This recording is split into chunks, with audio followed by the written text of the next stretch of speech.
معاشرے میں کچھ لوگ اپنی اولاد کو نافرمانی کی وجہ سے آگ کر دیتے ہیں، یہ تصور کرتے ہیں کہ اب ہم نے ان کو آگ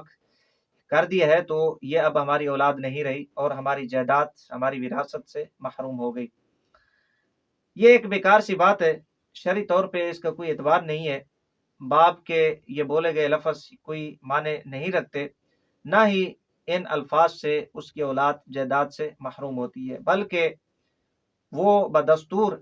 باپ کی اولاد ہی ہے اور باپ کے مرنے پر اس کی جائیداد سے حصہ بھی پائے گی۔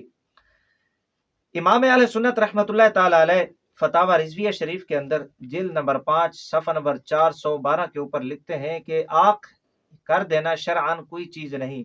نہ اس سے ولایت زائل ہوگی، یعنی وہ اولاد بھی رہے گی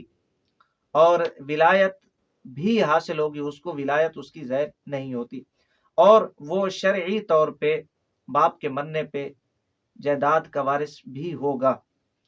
ہاں، ماں باپ کی نافرمانی اور ان کو ایذا دینا بہت بڑا گناہ ہے، جس کے والدین اس سے خوش نہیں ہیں، وہ دونوں جہاں میں رب تعالیٰ کے عذاب کا مستحق ہے اور رب تعالیٰ کی رحمت سے محروم ہے۔